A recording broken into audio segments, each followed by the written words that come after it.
गगनशीत तरुवर आम्ही पांथस्थ साचार तापत्रयाचा हा प्रखर तापलासे चंडाशू. இந்த ஓவியின் பொருளாவது, தாங்கள் அடர்ந்த நிழலும் குளிர்ச்சியும் தரும் சிறந்த மரம். நாங்கள் உண்மையில் பாதசாரிகள்.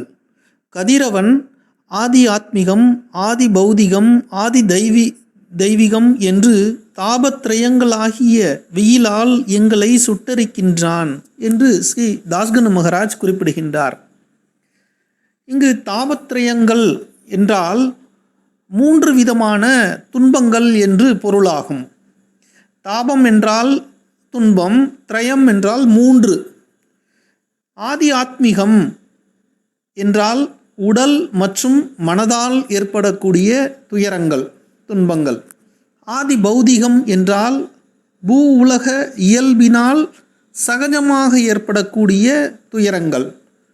ஆதி தெய்வீகம் என்பது மனுஷ்ய சக்திக்கு அப்பாற்பட்ட சக்திகளால் ஏற்படும் இயற்கை பேரிடர் போன்ற தெய்வீகத்தினால் ஏற்படக்கூடியது என்று சொல்ல முடியாது. பட் இயற்கை பேரிடர் போன்ற மனுஷ்ய சக்திக்கு அப்பாற்பட்ட சக்திகளால் ஏற்படக்கூடிய துன்பங்கள் எல்லாம் இந்த ஆதி தெய்வீகத்தின் கீழ் வரும்.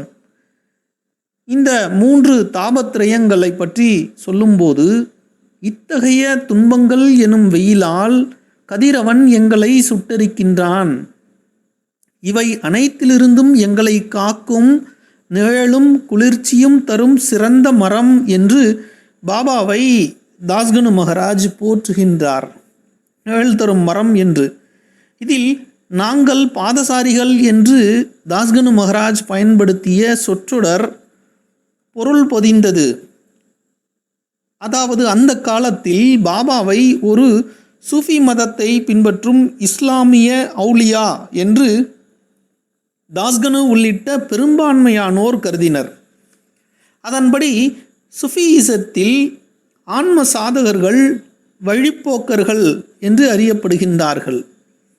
அவர்கள் பாதசாரிகளாக இறைவனை, அல்லாவை சென்று அடையும் வழியில் கட்டாயமாக தங்கிச் செல்லக்கூடிய தங்குமிடங்கள் என்று குறிப்பிடப்படுகின்றது. அது மகாமத் என்ற வார்த்தையால் குறிப்பிடப்படுகிறது.